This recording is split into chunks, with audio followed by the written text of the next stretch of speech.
Hey, Sel, so what's the difference between working out and training? I thought this was a great topic. So I think lots of times we use them interchangeably, so we say, oh, I'm working out when we're actually training, or we say training when we're actually working out. So I thought it was a good idea to actually understand what the difference is, because then when we're referring to it, we've got a sounder understanding of why we say the words that we say and how that impacts what we do as well too. Would you agree with that? Absolutely, yes.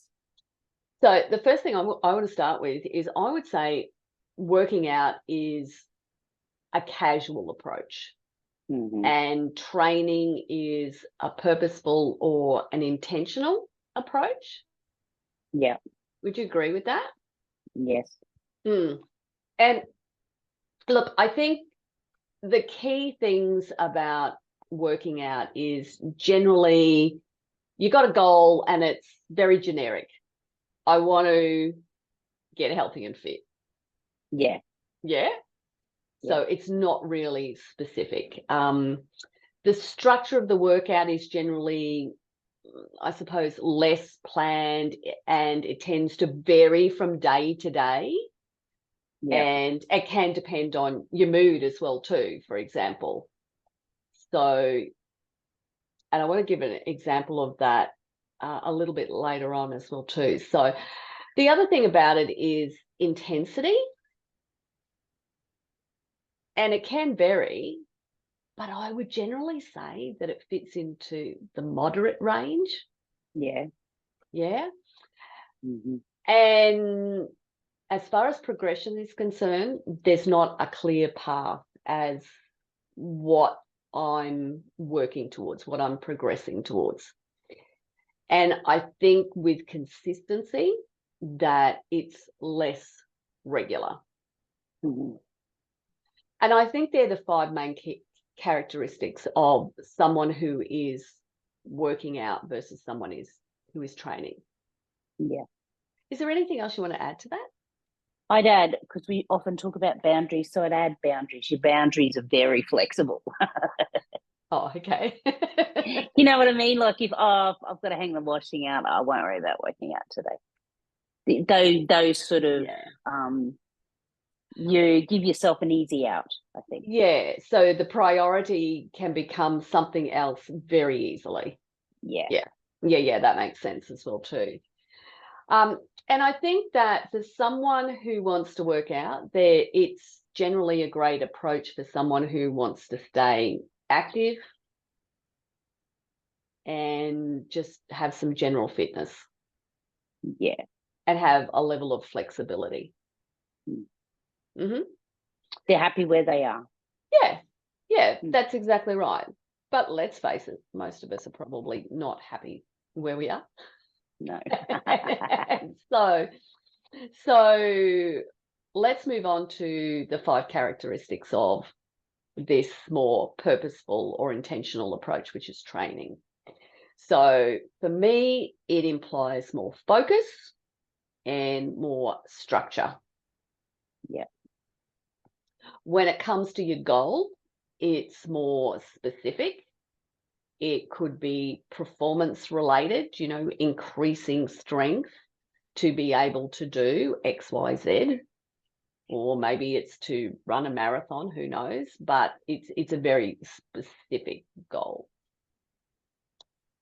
The structure is generally more carefully planned out, and it fits into this larger program.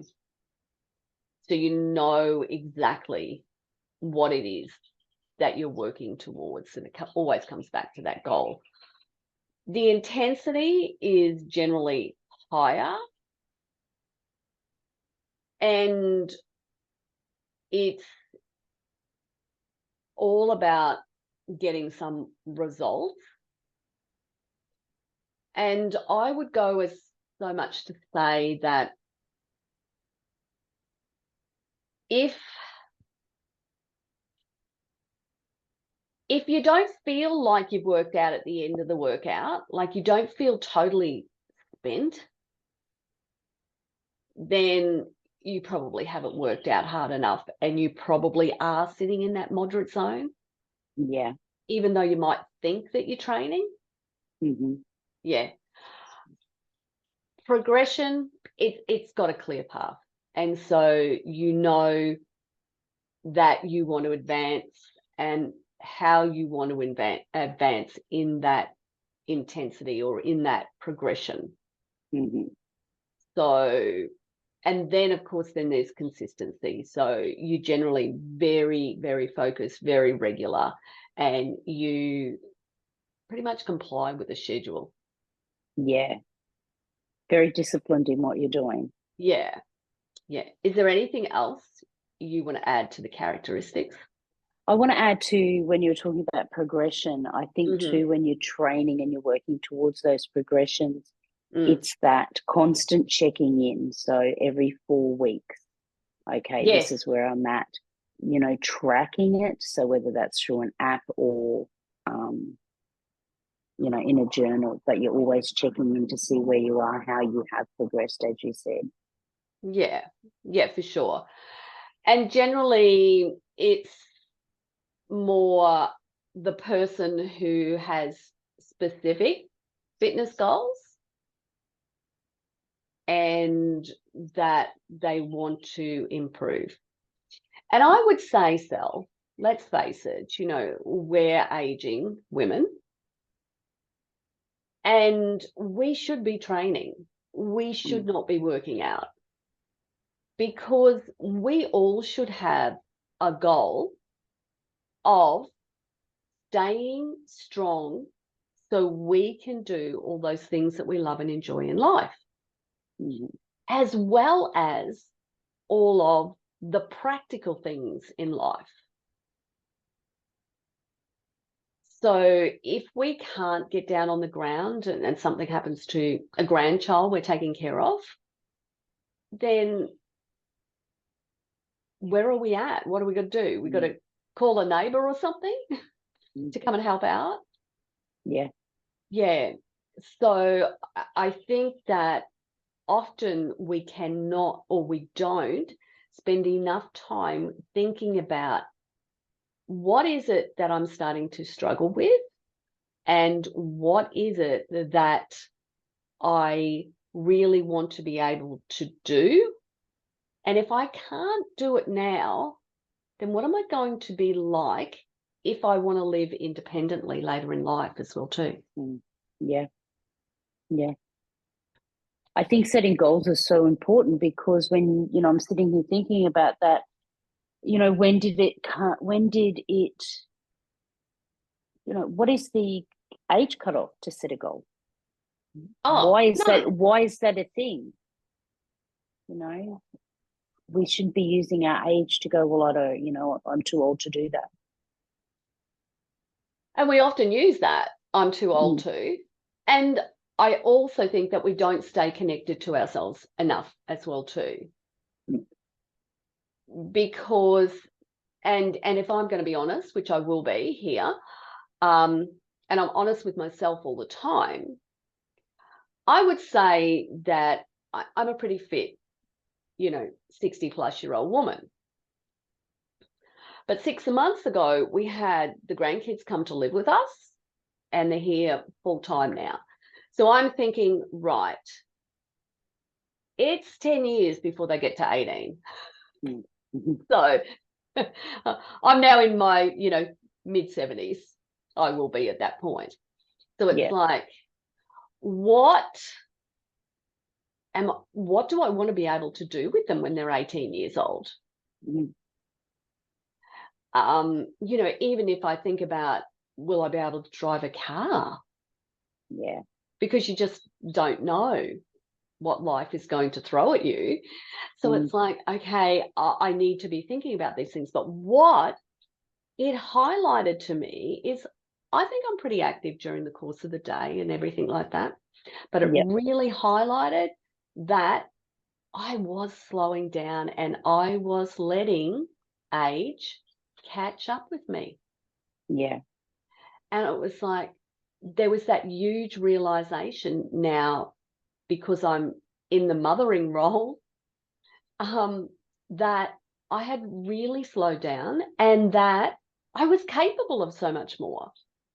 So it was a real highlighter that I could train harder and I wanted to do more. And once I started doing it, it was like, we accept it and we don't connect enough and identify what's happening.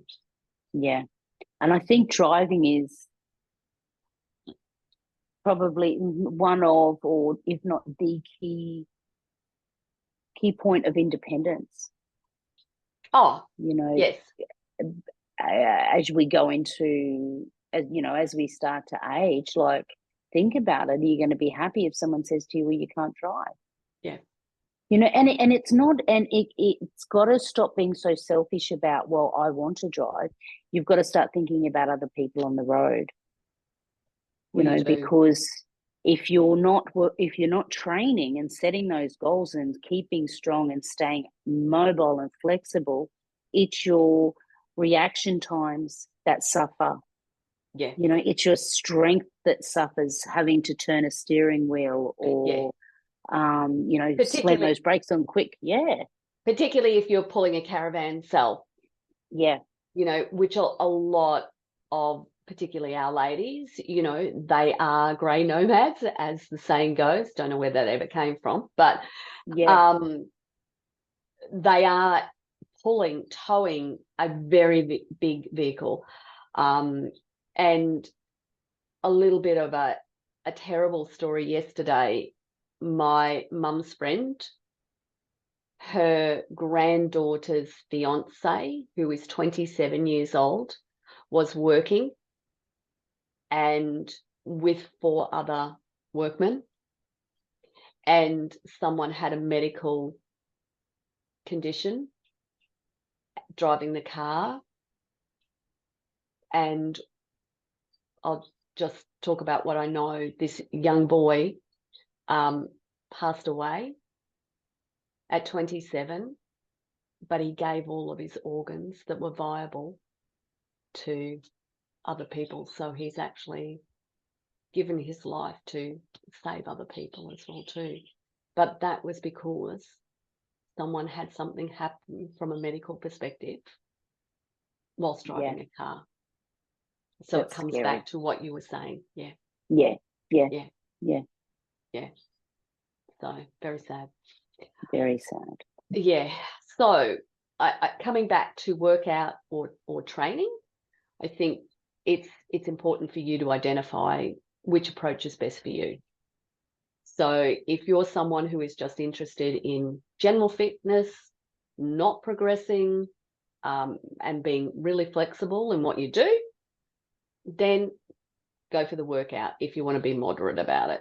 Okay. If, however, you want specifically to be able to live in a certain way, and to be able to age well, then you should be training. And you should have that structured approach to it. And I think it's very important that whatever you choose to do, that's personal. But I think it's so important to own it. Oh, totally. So, you don't want to be going, oh, well, I'm just going to work out, but then complaining to your friends because you can't pick up a bag of potting mix. Yeah. Or you can't carry your golf clubs. Yeah. Yeah. Because you need to own it, and you need to know that you can swap. So if you go, I'm just going to do the work, I'm just going to work out, you know what? No, I want to get stronger. This is now training for me. Yeah. Yeah, absolutely. And I think there's, at points, we're going to probably flip from one thing to another. If I'm not feeling well, I'm still going to work out, but I'm not training. So I'm not actually, pushing myself to the nth degree. I am taking it easier on myself, but I'm still moving in some way. And I think that's the important message here, is that it doesn't matter whether you're working out or whether you're training. It's about prioritizing your health, your body, your well-being, so that you can do the things that are important to you. Mm. And as you said, like if you're training, you're not feeling well, so you're just going to work out for the day. It's going to be easy. It's important not to just stay in that position then. Yeah. Yes. Yeah. Yeah, absolutely. Is there anything you want to wrap up with, Sal? No, well, I think we've covered everything. Yeah. And I would just wrap up with, it doesn't matter which path you choose, but consistency and enjoyment is all about what that long-term success is going to look like for you. Yeah. Yeah. Thanks for joining me, Sal. Thank you for having me, as always. You're very welcome. Thanks for joining us, ladies. Hope you got something out of this, and I hope that you are thinking about whether you are working out and training, and we'd love to hear from you. Post below and let us know which category do you fit into, or which one are you working towards.